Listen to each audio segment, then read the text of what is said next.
Telugu flame YouTube channel ఇప్పుడే subscribe చేసుకోండి.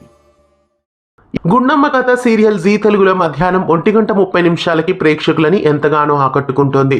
ప్రస్తుతం గుండమ్మ కథ సీరియల్ చాప్టర్ 2 కొనసాగుతోంది. అయితే అక్టోబర్ 9వ తారీఖు నుండి గుండమ్మ కథ సీరియల్ చాప్టర్ 3 ప్రారంభం కాబోతోంది. ఇక రేపటితో గుండమ్మ కథ సీరియల్ చాప్టర్ 2 వీడ్కోలు పలకనుంది. గుండమ్మ ఒక ఆడపిల్లకి జన్మనిస్తుంది.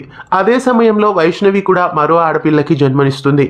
కాకపోతే వైష్ణవి గుండమ్మకు పుట్టిన బిడ్డని దూరం చేసి వేరే చోట పెరిగేలా చేస్తుంది. గుండమ్మ కూతుర్ని తీసుకెళ్తూ ఉండగా ఆ బిడ్డని తీసుకెళ్తున్న వాడిని వెంటపడుతున్నప్పుడు బాబీ అలాగే లోకేశ్వరికి యాక్సిడెంట్ అయి వాళ్ళు చనిపోతారు. అలా బాబీ లోకిల క్యారెక్టర్స్ ని ఎండ్ చేస్తారు. ఇక బాబీలోకి కూతుర్ని గుండమ్మ పెంచి పెద్ద చేయబోతోంది. కన్నబిడ్డకి మొత్తానికి గుండమ్మ దూరం కాబోతోంది. ఇక చాప్టర్ 3లో పల్లవి అనే పేరుతో గుండమ్మ కూతురు కనిపించబోతోంది. గుండమ్మ కథ సీరియల్ చాప్టర్ 2ని ఇలా ఎండ్ చేయబోతున్నారు. గుండమ్మ కథ సీరియల్ చాప్టర్ 2 క్లైమాక్స్ ఎపిసోడ్ ని రేపు మధ్యాహ్నం 1:30 జీ తెలుగు బుల్లితెరపై మిస్ కాకుండా చూడండి. అలాగే అక్టోబర్ 9 నుండి గుండమ్మ కథ సీరియల్ చాప్టర్ 3 ప్రారంభం కాబోతోంది. గుండమ్మ కథ సీరియల్ చాప్టర్ 3కి రావడం మీకెలా అనిపిస్తోంది కామెంట్స్ లో తెలియజేయండి. ఇలాంటి మరెన్నో అప్డేట్స్ కోసం ఛానల్ ని సబ్స్క్రైబ్ చేసి గంట కొట్టేయండి. తెలుగు ఫ్లేమ్ యూట్యూబ్ ఛానల్ ఇప్పుడే సబ్స్క్రైబ్ చేసుకోండి.